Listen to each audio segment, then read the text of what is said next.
இந்த வீடியோவை பார்த்து முடிக்கும் போது நிறைய திடுக்கிடும் தகவல்கள் මහරැති වූ තත්ත්වය මී ගමුට වඩා වෙනස් තත්ත්වයක්.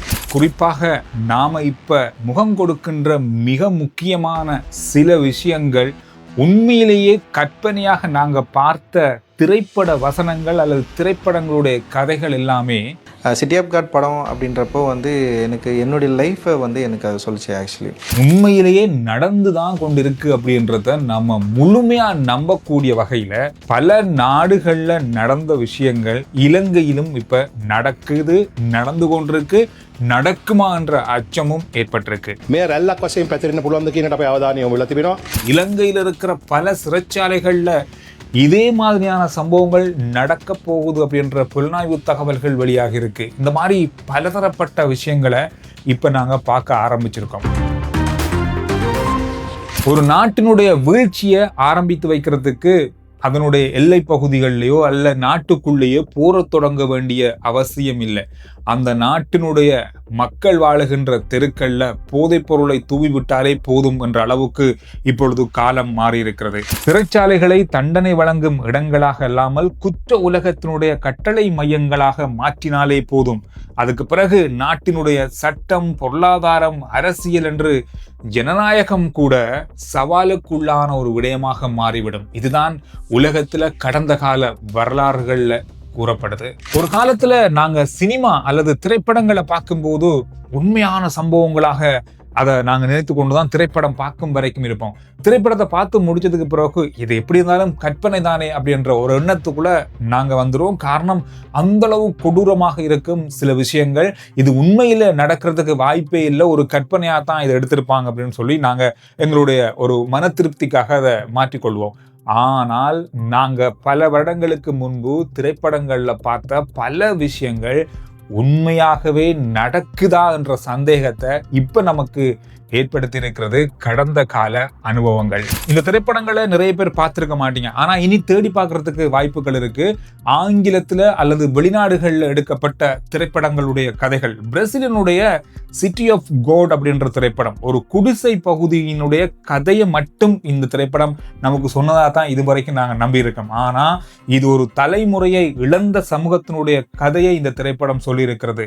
ராக்கெட் என்ற ஒரு சிறுவன் கேமராவை தேர்ந்தெடுத்தான். அவனுடைய நண்பர்கள் பலர் இருந்தாங்க, ஆனா அவர்கள் எல்லாருமே தேர்ந்தெடுத்தது துப்பாக்கியை தான்.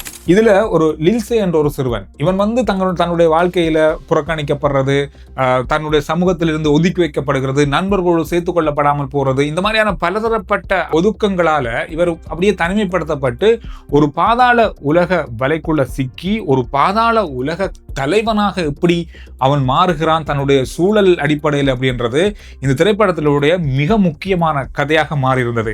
அதுல இன்னும் ஒரு முக்கியமான ஒரு கவலைக்குரிய விஷயம் சொன்னா, இந்த சிறுவன் இந்த திரைப்படத்துல மரணிக்கிறான். இந்த மரணிக்கிற காட்சி நிறைய பேருக்கு அந்த நேரத்துல அந்த திரைப்படத்தை முடிக்கும் போது கவலைக்குள்ளானாலும், திரைப்படத்தினுடைய கடைசி பகுதியில இந்த கவலை, சிறுவன் செத்தது கவலை இல்லை, ஆனால் அதுல இன்னும் ஒரு முக்கியமான ஆச்சரியத்தை அந்த திரைப்படத்துல வைக்கப்பட்டிருந்தது. கடைசி பகுதியில இந்த சிறுவன் இறந்தாலும் இன்னும் பல சிறுவர் குழுக்கள் இந்த பாதாள உலகத்தை அப்படியே தொடர்ச்சியாக கொண்டு போவதாக உருவாக்கப்பட்டிருந்தது அந்த கதை. இதை பார்த்து தான் நிறைய பேரு கவலைப்பட்டாங்க. அந்த திரைப்படத்துல ஓகே எல்லாம் முடிச்சுட்டாங்க அப்படின்னு சொல்லி இந்த திரைப்படத்துல முடிக்கிறாங்க, ஆனால் இது முடியல, தொடர்ந்து செல்கிறது. அதுவும் சிறுவர்கள் கையில் அது மீண்டும் ஒப்படைக்கப்பட்டு இந்த பாதாள உலகம் அல்லது போதைப்பொருள் கடத்தல் தொழில் அல்லது வியாபாரம் கொண்டு செல்லப்படுகின்ற கவலை இந்த திரைப்படத்தை பார்த்த நிறைய பேருக்கு அந்த நேரத்தில் இருந்தது. ரஞ்சித் இவர் ஒரு இன்டர்வியூல சொல்லியிருப்பார், நிறைய பேர் பார்த்துருப்பீங்க, தனக்கு தன்னுடைய திரைப்பட வாழ்க்கையில மிகவும் பாதித்த ஒரு சினிமா அப்படின்னு சொன்னா இந்த சிட்டி ஆஃப் கோல்ட் தான். இதுல வந்த கதை, இதனுடைய முடிவு, இதனுடைய தொடர் என்பது மிக கவலைக்குரியதும் என்னை பாதித்த ஒரு விஷயமாகவும் நான் இதை பார்க்குறேன் அப்படின்னு சொல்லியிருப்பாரு. ஏன்னா அந்த அளவுக்கு மிக கொடூரமான கதையை கொண்டது இந்த திரைப்படம். என்னை பயங்கரமாக ஈர்த்தது அந்த படம். ஏன்னா அந்த படம் நான் பார்த்துட்டு எனக்கு ரொம்ப பிடிச்சிட்டு, என்னோடய காலேஜில் அந்த படத்தை நான் ஸ்க்ரீன் பண்ணுறேன். நிறைய பேர் பார்க்கவே இல்லை, அவங்களுக்கு பாதி படத்துக்கு மேலே எழுந்து ஓட்டானுங்க நிறைய பேர். ஏன் இவ்வளோ கொடூரமாக இருக்குது இந்த படம் அப்படின்னு சொல்லி. அதே போல இன்னும் ஒரு முக்கியமான திரைப்படம், இது மிக பிரபலமான திரைப்படம், இத்தாலியினுடைய ஹோம்ரோக் அப்படின்ற திரைப்படம். இந்த திரைப்படமானது இத்தாலிய பாதாள உலக குழுக்களுடைய வாழ்க்கை பற்றிய உண்மையை வெளிப்படுத்தும் இன்னும் ஒரு மிகப்பெரிய பிரம்மாண்ட திரைப்படமாக உருவாக்கப்பட்டது. அதாவது மாஃபியா என்பது தெருக்கள்ல துப்பாக்கியை ஏந்தி கொண்டிருக்கிற அல்ல துப்பாக்கியை வைத்துக்கொண்டு வியாபாரம் செய்கின்ற குழுக்கள் மட்டுமல்ல. ஆடை தொழில், கட்டுமானம், கழிவு முகாமைத்துவம், வணிகம், அரசியல், சிறைச்சாலை ஆகியவற்றுக்குள்ள ஊடுருவி ஒரு நிழல் அதிகாரத்தை உருவாக்கக்கூடிய ஒரு மிக பாரிய அளவான சங்கிலி தொடர் தான் இந்த பாதாள உலகமும் இந்த போதைப்பொருள் தொடர்பான தொடர் கதைகளும் என்று சொல்லப்படுது. அதை வைத்து இந்த திரைப்படம் உருவாக்கப்பட்டிருக்கிறது. அதாவது ஒரு குறிப்பிட்ட வலையக்குள்ள மட்டுமல்ல, அரசியலுக்குள்ள, சிறைச்சாலைகளுக்குள்ள எல்லா பகுதிகளுக்கும் ஊடுருவி இருக்கக்கூடியதுதான் இந்த பாதாள உலகம். இதை அழிக்கிறதோ அல்லது இதை இன்றைக்கு நாளைக்கு இல்லாமல் செய்யறதுன்றதெல்லாம் அவ்வளவு இலகுவான காரியம் இல்லை அப்படின்றத இந்த திரைப்படம் அன்றைய நாள்ல காட்டியிருந்தது. ஆனால் நாம் எல்லாருமே அப்ப இந்த திரைப்படங்களை பார்க்கும்போது கற்பனை அப்படின்னு சொல்லி கடந்து போனோம்.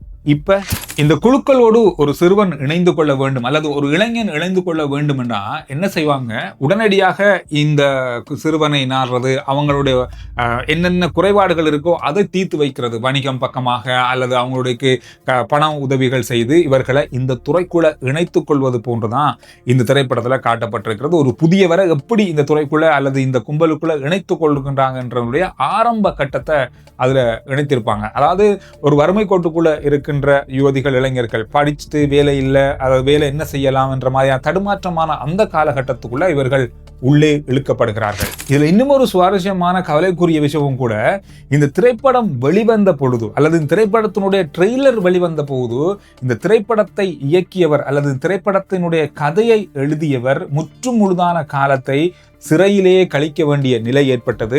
காரணம் என்னன்னு சொன்னா, இந்த மாதிரியான ஒரு விஷயத்த வெளியில ஒரு திரைப்படம் மூலமா கொண்டு வந்தாரு அப்படின்ற பல குற்றச்சாட்டுகளின் அடிப்படையில் அவர் கைது செய்யப்பட்டார். நிறைய பேர் இந்த திரைப்படத்தை பார்க்காதவர்கள் இனி பார்க்க ஆரம்பிக்கலாம். இந்த திரைப்படத்தை பார்த்ததுக்கு பிறகு இது கற்பனையான விஷயம் இல்லை, இது நிஜத்துல நடக்கக்கூடிய விஷயம் என்பதை நாங்க ஓரளவுக்கு விளங்கி கொள்ளக்கூடியதான கதையாக இது இருக்கும். கொலம்பியாவினுடைய மிக பிரபலமான ஒரு பாதாள உலகத்தைச் சேர்ந்த ஒருவர், பாப்லோ எஸ்கோபர் அப்படின்றவர், ஒரு கட்டத்துல அரசாங்கத்தோடு ஒரு ஒப்பந்தம் செய்து கொள்றாரு. தானே சிறைச்சாலை ஒன்றை கட்டி அதிலேயே தான் தங்கியிருக்க போவதாக அவர் அரசாங்கத்தோட ஒரு ஒப்பந்தம் செய்து கொண்டாரு. அந்த ஒப்பந்தத்தின் அடிப்படையில் அவர் அந்த சிறைச்சாலையில தங்க வைக்கப்பட்டு அவர் அந்த சிறைச்சாலைக்குள்ள இருந்தே வெளியில இந்த போதைப்பொருள் தொடர்பான பாதாள உலகத்தை இயக்கி இருக்காரு. உடனடியாக அரசாங்கம் ஒரு முடிவு எடுத்தது என்னன்னு சொன்னா, இவரை வேறொரு சிறைக்கு, பொதுவான ஒரு சிறைக்கு மாற்றுவதற்கு முடிவு செஞ்சாங்க. மாற்றப்பட்ட போது அவர் அங்கிருந்து தப்பி சென்றாரு. ஒரு சிறைச்சாலை பாதாள உலகத்தினுடைய கட்டமைப்பு மையமாக மாறினா அரசாங்கத்தின் அதிகாரம் எந்த அளவு சவாலுக்குள்ளாகும் அப்படின்றத இந்த நிகழ்வு பல நாடுகளுக்கு ஒரு உதாரணமாக சொல்லியிருந்தது அந்த நாட்கள்ல. இதுல இன்னும் ஒரு சுவாரஸ்யமான விஷயம், இது உண்மையாக நடந்த சம்பவம். இதை தழுவி ஒரு ஆங்கில திரைப்படம், நர்கோஸ் அப்படின்ற ஒரு ஆங்கில திரைப்படமும் உருவாக்கப்பட்டது. இந்த கதையை தழுவி சிறைச்சாலைகள் அப்படின்றது பொதுவான ஒரு வார்த்தையாக பார்த்துட்டு, ஒரு கட்டிடமாக பார்த்துட்டு, ஒரு இடமாக பார்த்துட்டு நாம கடந்து போகலாம். ஆனால் இந்த சிறைச்சாலை, அதனுடைய கட்டமைப்புகள், அதனுடைய பாதுகாப்புகள், அரசாங்கத்தினுடைய பங்களிப்பு, சிறை கைதிகளுடைய பங்களிப்பு, சிறை அதிகாரிகளுடைய பங்களிப்பு, இதனுடைய வலையமைப்பு அப்படின்றது பாரிய அளவான ஒரு வேலை திட்டம். ஒரு காலத்துல நாம பத்திரிகைகள்ல அல்லது சர்வதேச ஊடக செய்திகள்ல பார்த்திருப்போம், ஈக்குவாடோருடைய சிறைகள்ல கும்பல்களுக்கு இடையிலான மோதல்கள் மிகப்பெரிய போர்க்களமாக மாறியிருந்தது. நூற்றுக்கணக்கான உயிர்கள் பலியான கலவரங்கள் ஏற்பட்டது. சிறைச்சாலையில் இருந்து கொண்டே வெளியுலக கொலைகள் மற்றும் போதைப்பொருள் வியாபாரங்கள் இயக்கப்பட்டதாக பல இடங்கள்ல குற்றச்சாட்டுகள் கண்டுபிடிக்கப்பட்டன. அதுக்கு பிறகு சிறைச்சாலைகளுக்குள்ள இராணுவம் அனுப்பப்பட வேண்டிய நிலை ஏற்பட்டது. இவை அனைத்தும் ஒழுங்கமைக்கப்பட்ட குற்றங்களை ஆரம்பத்திலேயே தவிர்க்க அல்லது தடுக்க தவறியமையே இதற்கு பெரிய அளவான ஒரு பங்களிப்பை காட்ட வேண்டிய நிலைக்கு தள்ளப்பட்டது ஈக்குவாருடைய சிறைகளுக்குள்ள நடந்த சம்பவங்கள் கடந்த காலங்கள்ல. அங்கு மட்டுமில்ல, உலகத்துல இன்னும் ஒரு முக்கியமான செய்தியாக நாங்க பல வருடங்களுக்குள் கேள்விப்பட்டது அல்லது பார்த்த செய்தி, பொலிவியாவில சில சிறை கைதிகளுக்குள்ளே தங்களுக்கான நிர்வாகங்களை நடத்தி அறைகளை வாங்கி கொள்வது. இப்போ சிறைச்சாலைக்குள்ள தங்களுக்கு என்று சிறை அறைகள் இருக்கும். இதுக்குள்ளதான் நான் இருப்பேன், இதுக்குள்ள நீ இங்க இருப்பேன்னு நாம விரும்ப முடியாது. அது சிறைச்சாலை நிர்வாகம் அதுக்கு ஒழுங்கமைப்பு தான் கொடுப்பாங்க. இத்தனை பேர் தான் இருக்கலாம் உண்டு. ஆனால் பொலிவியாவில் நடந்த சில நிர்வாகங்கள், சிறை நிர்வாகங்கள் தங்களுக்கு ஏற்ற வகையில் தங்களுக்கு வசதியான சிறை அறைகளை வாங்கியிருக்காங்க. அதாவது அந்த சிறை கைதிகளுக்கு காசு கொடுத்து அல்லது அவங்களுக்கு வெளியில் உள்ள குடும்பங்களுக்கு வசதிகளை ஏற்படுத்தி அவங்களுக்கு அந்த சிறை அறைகளை வாங்கி அவர்கள் அதுக்குள்ள தங்களுக்கான ஆட்சியையும் நிர்வாகத்தையும் நடத்தியிருக்காங்க. இது எல்லாத்தையும் பார்க்கும்போது இலங்கையில நடந்திருக்கிற அல்லது நடந்து கொண்டிருக்கிற இந்த நிகழ்வுகள் தனித்தனி சம்பவங்களாக பார்க்க முடியுமான்ற கேள்வி நமக்குள்ள வருது. குற்ற உலகத்தின் வேர்களை ஆரம்பத்திலேயே பிரிக்க தவறினா பெரிய அளவான பாதிப்புகளை இது ஏற்படுத்தும் அப்படின்றது இப்ப தெரிய வந்திருக்கிற உண்மை. இன்றைய நாள்ல நீதி அமைச்சர் ஹர்ஷ நாணயக்கார் அவர்கள் பாராளுமன்றத்துல நீர்கொழும்பு சிறைச்சாலையிலையும் மகார சிறைச்சாலையிலும் இடம்பெற்ற சம்பவமானது வேறு வேறு சம்பவங்கள் அப்படின்றத உறுதிப்படுத்தி இருக்காரு. මහරැතිවූ තත්ත්වය මීගමුටොඩා වෙනස් තත්ත්වයක්. புலனாய்வு தகவல்கள்ல பலதரப்பட்ட உண்மைகள் வெளிவந்திருக்கிறது. மகார சிறைச்சாலையில இந்த சிறை கைதிகள் செய்து கொண்டது மிக பாரியளவான பொருட்சேதங்கள். இந்த பொருட்சேதங்கள் எல்லாமே தங்களுக்கு ஏற்ற வகையில இது தங்களுக்கு இதை சிறைச்சாலையை கொண்டு நடத்த முடியாத வகையில அமைக்க வேண்டும், இதை உருவாக்க வேண்டும் என்று திட்டமிடப்பட்டு செய்யப்பட்டதாக சொல்லப்படுது. හිරගය මහර කඩාකප්පල් කිරීමේ වැඩපිළිවෙලක් මේ සංවිධානාත්මක ක්‍රමය තුළ තිබෙන බව පේනවා. சிறைச்சாலையை உடைத்துக் கொண்டு வெளியில் தப்பிக்க முயற்சிகள் மேற்கொள்ளப்பட்டிருக்கிறது. இது மட்டுமில்லாமல் நாட்டில் இருக்கிற 2-3 சிறைச்சாலைகளுக்குள்ளேயும் இந்த மாதிரியான நிகழ்வுகளை நடத்துறதுக்கு திட்டமிட்டிருந்ததாகவும் குறிப்பிட்டிருக்காரு.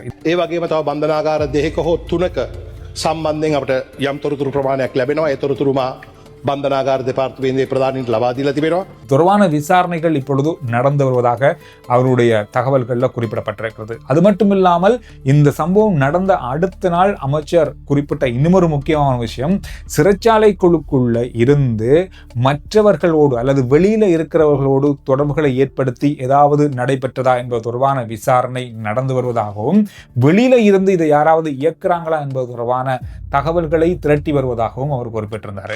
ஜனாதிபதி அன்ருகுமார திசாநாயக்க அவர்கள் ஒரு டிவி நிகழ்ச்சியில அல்லது ஒரு மேடையில வைத்து பேசிய ஒரு விஷயம் எனக்கு ஞாபகம் வருது. அதாவது அவர் கூறிய விஷயம் என்னன்னு சொன்னா, பாதாள உலகத்தினுடைய இரும்பு கதவுகளை திறந்து பார்த்தபோது அதன் உண்மையான கோர முகத்தை நாங்க பார்த்தோம். இந்த கோரமுகம் அப்படின்றது மிக பெரியது, மிக ஆபத்தானதாக அது இருந்தது. எங்களுக்கு 2 ஆப்ஷன் தான் இருந்தது. அதாவது இதை அப்படியே மூடி வச்சுட்டு எங்களுடைய வேலையை நாங்கள் பார்ப்போம், அல்லது இதுக்கு எதிராக செயற்பட வேண்டும், இதோட மோதிக்கொள்ள வேண்டும் அப்படின்ற 2 நிலைப்பாடு இருந்தது. இதுல நாங்க இந்த பாதாள உலகத்தோடு இந்த போதைப்பொருள் கும்பலோடு மோதிக்கொள்வது அப்படின்ற நிலைப்பாடை எடுத்துக்கொண்டோம் அப்படின்னு சொன்னாரு. இந்த விடயமானது அவ்வளவு இலகுவானதல்ல அப்படின்றத அவர் ஆரம்பத்திலேயே சொல்லியிருந்தாரு. இன்னொரு முக்கியமான உரையில இந்த பாதாள உலக தொடர்பான அல்லது போதைப்பொருள் தொடர்பான கட்டுப்பாடுகளை செய்ய இலங்கை அரசாங்கம் எடுத்திருக்கின்ற நடவடிக்கைகள் தொடர்பாக ஐக்கிய நாடுகள் சபையினுடைய பொதுச்சபையில் அவர் உரையாற்றும் போது, போதைப்பொருள் மற்றும் ஒழுங்கமைக்கப்பட்ட குற்ற வலையமைப்புகள் பல நாடுகளை அச்சுறுத்துகின்றன. சட்டத்தை கடுமையாக அமுல்படுத்தி போதைப்பொருள் கடத்தல் மற்றும் ஒழுங்கமைக்கப்பட்ட குற்றங்களை ஒடுக்க சர்வதேச ஒத்துழைப்பு மிக முக்கியமானது. இது ஒரு நாட்டால மட்டுமே செய்ய முடியாது, பல நாடுகளுடைய ஒத்துழைப்பு வேண்டும் அப்படின்றத ஐக்கிய நாடுகள் சபையினுடைய உரையில ஜனாதிபதி அன்ருகுமார திசாநாயக்க அவர்கள் குறிப்பிட்டிருந்தாரு. எனவே இப்ப நடக்கின்ற விஷயங்கள்ல பல நாடுகள், இப்ப உங்களுக்கு தெரியும், போன வருஷத்துல நேபாளில் இருந்து கைது நடவடிக்கை நடந்தது. அந்த நாட்டு காவல்துறை அதற்கான அனுமதியை, அதுக்கான உதவியை வழங்கியிருந்தாங்க. இந்த மாதிரி அண்மையில இந்த கிழமையில மலேசியாவில இருந்து போதைப்பொருள் கடத்தல்காரர்கள் கைது செய்யப்பட்டாங்க. அவர்கள் அங்கிருந்து இங்கு அழைத்து வரப்பட்டாங்க.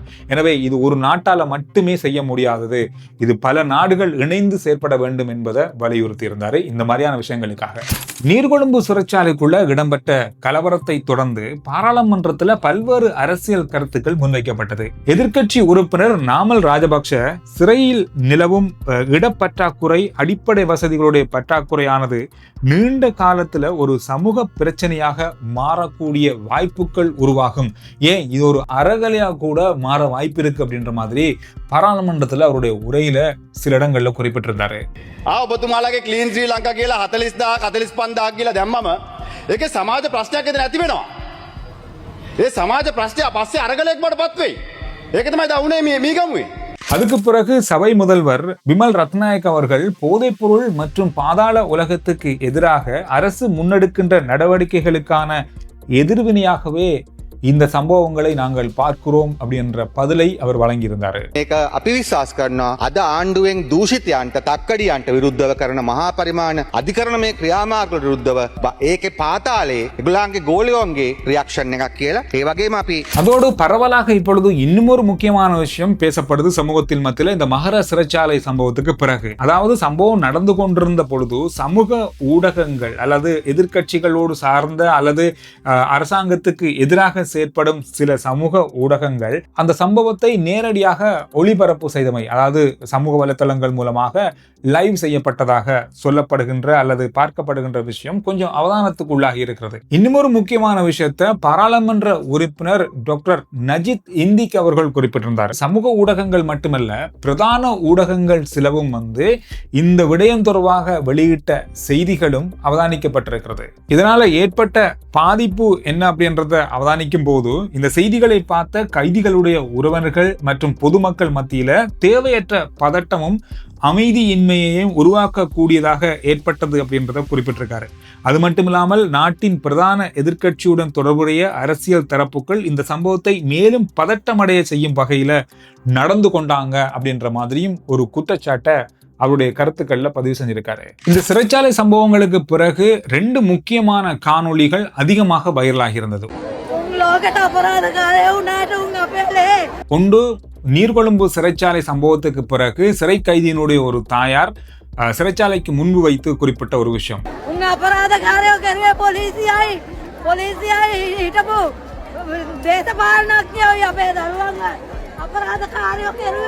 எங்களுடைய பிள்ளைகள் இந்த மாதிரியான நிலைக்கு தள்ளப்பட்டதற்கு, இந்த மாதிரியான குற்றவாளியாக மாற்றப்பட்டதற்கான காரணம் பழைய அரசியல்வாதிகளும் போலீசாரும் தான் என்ற குற்றச்சாட்டு. இந்த விஷயமானது பாராளுமன்றம் வரைக்கும் பேசப்பட்டது. அதோட மகர சிறைச்சாலை சம்பவத்துக்கு பிறகு இதே மாதிரியான ஒரு தாய் ஒரு வித்தியாசமான கருத்தை வெளியிட்டிருந்தார். இந்த கருத்தும் இப்பொழுது சமூகத்தின் மத்தியில அதிகமாக பார்க்கப்படுகின்ற ஒரு செய்தியாக மாறி இருக்கிறது.